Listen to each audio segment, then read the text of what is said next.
Right now, in a stadium somewhere, there is a soccer ball with a computer chip inside it, quietly tracking every single touch and feeding it to the referees. But it was not always this way. Not even close. The story of the World Cup ball is one of the strangest in all of sport, a tale of arguments, disasters, and one ball so hated that goalkeepers practically begged to have it banned. To understand how we got here, we have to go right back to the beginning. It is 1930, the very first World Cup final, Argentina against Uruguay. And before a single ball was kicked, the two teams nearly came to blows over an unlikely problem: whose ball they would actually use. Neither side would back down, so FIFA stepped in with a bizarre compromise. They would play the first half with Argentina's ball, and the second half with Uruguay's. Argentina raced into a 2-1 lead with their own ball. But after the break, with Uruguay's heavier ball now in play, everything changed. Uruguay scored 3 unanswered goals to win 4-2. The very first World Cup, it seems, may have come down to whose ball was on the pitch. And these early balls were nothing like the ones we know today. Stitched from thick leather and laced up like a boot, they carried one miserable flaw: they drank in water.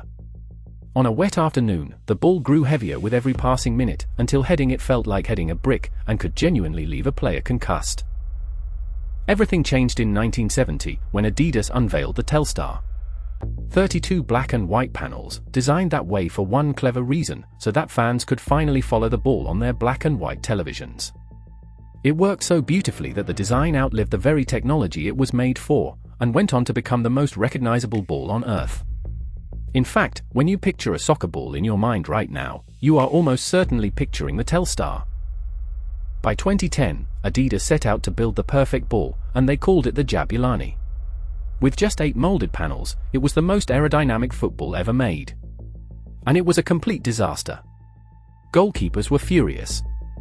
Brazil's number 1 dismissed it as a cheap supermarket ball, while Spain's Iker Casillas simply called it horrible. The trouble was the thin mountain air of South Africa, where the ball swerved and dipped like nothing the keepers had ever seen. The most advanced ball ever built had somehow become the most hated. So for years later, Adidas quietly went back to basics.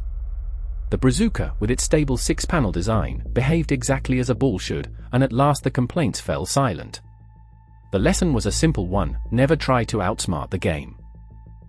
Which brings us to today, and the ball of 2026, the trionda, named for the 3 waves of its 3 host nations. But its real secret is not on the surface, it is hidden deep inside. Buried at its very center sits a motion sensor that reads the ball 500 times every second, sending live data straight to the video referees. So the next time you watch a razor-thin offside decision at this World Cup, remember this: the ball itself helped make the call. In less than a single century, the World Cup ball has gone from a sodden lump of leather to a device with a brain, evolving more than almost anything else in the game, while most of us never noticed at all. So the next time you watch, keep your eye on the ball. And if you enjoyed this story, subscribe, because we have got plenty more that the game forgot.